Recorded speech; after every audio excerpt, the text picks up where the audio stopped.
Chapter 7. 1. As mentioned earlier, a prime number is a number that can only be divided by 1 and itself.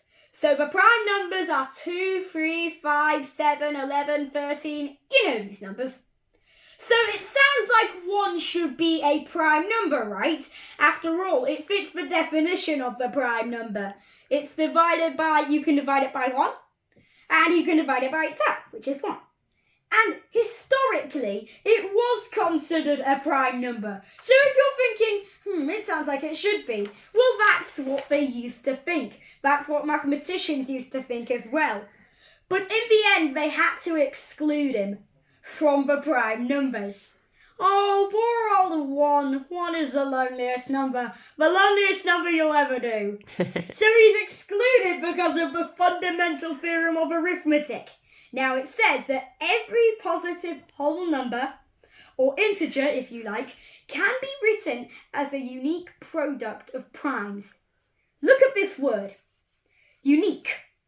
He's not just there for decoration. He's a really important word. He means that there's only one way to do it. Let's take the number 15. 15 is essentially 3 by 5. 3 and 5 are prime. 15 is also 5 by 3. We don't mind that, that's allowed. What we don't like is that 15 is 1 by 3 by 5. Or 1 by 1 by 3 by 5. And he's also 1 by 1 by 1 by 3 by 5. If 1 was a prime, then we wouldn't have a unique way of writing 15 as a product of primes. So what this meant was that when they used to think that 1 was a prime, they had to keep excluding 1 from your theorems. They used to say, take every prime number except for 1. And we just got tired of doing that. So we decided to exclude 1 from our definition of a prime number.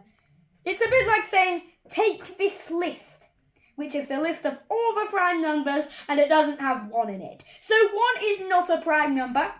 He isn't considered a composite number, where you make the other numbers from primes. No, he has a category of his own, where he sits, all lonely by himself. Aww.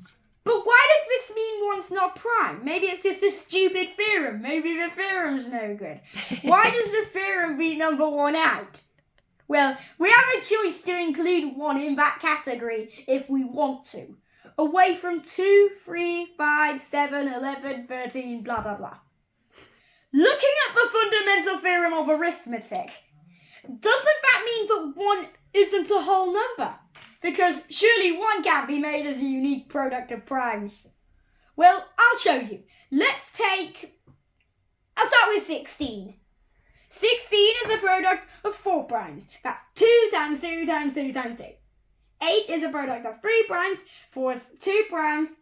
2 is the product of 1 prime, and then if I divide it by 2 again, I get 1. He's the product of no primes. He's called an empty product. So that's 4 primes, 3 primes, 2 primes, 1 prime, and no primes. And he's not 0, he's 1. He's called an empty product.